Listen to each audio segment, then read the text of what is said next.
Well, hey everyone, welcome back to The Able Gardener. And you know, I haven't seen you guys for a little while, and I feel really bad about not getting videos out when I do have subscribers, and you guys are, you know, a lot of you have just either forgotten to unsubscribe or you're still hanging in there with me, and thank you for hanging in there with me. I'm going to try and get back in the groove here of making some videos, both of the garden and of my bee yard, and then a few other things that I'm going to throw in this year just for fun.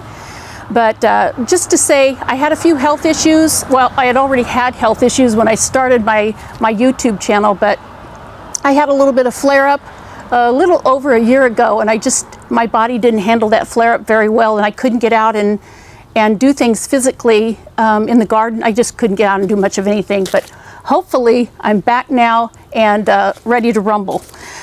And since I haven't talked to you guys in so long, I made myself up a little cheat sheet, just listing the things that I'm going to be doing soon and going to be videotaping.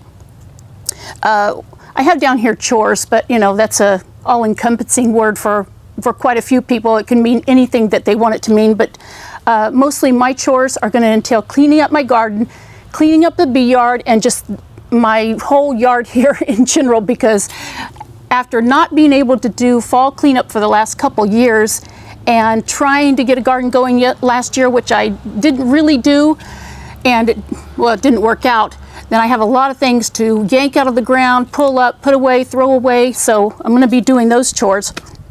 I do have, I hate to say this, or I dare say this, I have some new projects in mind, so we'll put those on the back burner a little bit for a while. I need to work on my garden shed. I really want to keep going on my garden shed and get that cleaned up. It needs to have electrical put in, and I'm not going to do plumbing, just some electrical, and then inside it's just studs inside, so the electrical goes in. And then I think I'm going to put up some of the 4x8 beadboard. It's not too expensive. It'll go in there fairly easy. And I hope I'm going to do that this summer. I need to work on my beehives, and that's probably going to take precedence up there with cleaning up the yard. I had a lot of my bees abscond this fall, and I had lost some to mites. And then when the year went by where I couldn't get out and do much of anything, a lot of my bees absconded. They didn't swarm. Well, I'll tell you that story later. And I have taken videos in the past year and a half, but I didn't edit any of them, and I didn't process them all. They're not on YouTube at all. So I'll get to those videos that I've done and try and get them out there, and probably just make a note, you know, that it was 2018 when I took them. But my beehives, since the bees absconded, I had a lot of mold and mildew grow on the hives, or grow on the frames inside.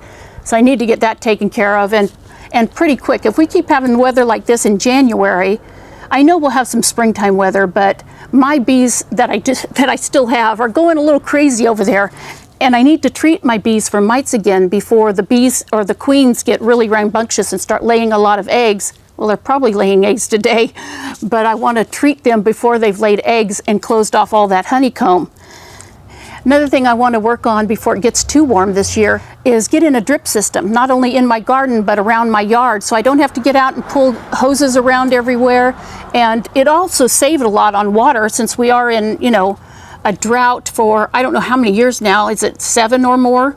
I'll have to check, but California is it's in drought now all the time. And the last thing on my list, not the last thing on my list, but the last thing I wrote down for now, is I want to do some work on my car. It's starting to show its age, and there are a lot of things on my car that I can fix. There are a couple things that are really time sensitive on my car that I should do right away, and then some others are just cosmetic that I need to get fixed up. So anyway, stick around for those car videos. They're probably going to be pretty interesting. But I'm going to let you go for now, because I just wanted this to be a very short video of coming back or saying I'm back, saying hi, thanks for sticking with me, and hopefully this is the first of many videos for this summer. Well, to start getting busy with the cleanup of my garden, I'm going to use my new chipper shredder. Not exactly new. I got this last year for my birthday, so it's been, well, almost a year since I got my chipper shredder. But I'm going to get out today, I'm going to put it together and get to chipping and shredding in my backyard. And in case this is a chipper shredder you guys are thinking about getting and you just haven't yet, I'll go ahead and go through the setup and put together of the chipper. There's tires. And we'll see how well that goes together. And of course, you know, safety first. I'm going to read you the safety directions very quickly out of the book that comes with the chipper. But, you know, common sense above all things in using any kind of power equipment. But let's get on with taking it out of the box, getting it put together. Now, this is definitely not a huge chipper shredder. I mean, you can get, of course, chippers that, well, all the way up into the ones that they use for when they cut down trees in your yard and they chip those up. But this is definitely large enough to use in my garden and for the waste that I have. And one thing that's going to really be nice about my chipper is that I'm going to be able to use it to start my compost pile this year. Turn it upside down so we can get to where we're going to have to put the feet on and get those unwrapped.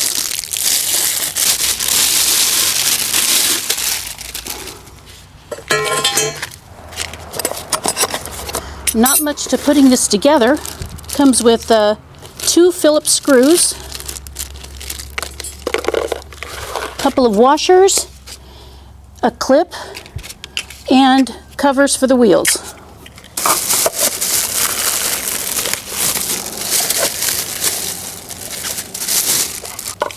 Definitely has an outside and an inside to the wheels. Looks like very simple one-page directions. First thing that we're going to want to do is put our axle on. And it does have little nuts on the outside, but they give you the little tool to go over the nuts and take them off. Before putting your axle on your chipper, take the bushings that come on it, take them off, put your axle through, put the bushings back on, and it has a picture inside the little insert that comes with it showing how the bushings go back on the axle. Then center your axle so that you feel about the same amount of threads on the axle on either side. Now, putting on your wheels, there's an obvious inside and outside to the wheel. If you look inside the insert, you'll see which side goes in, which goes out, and the one that goes out is pretty obvious because they come with little hubs to go in your wheels.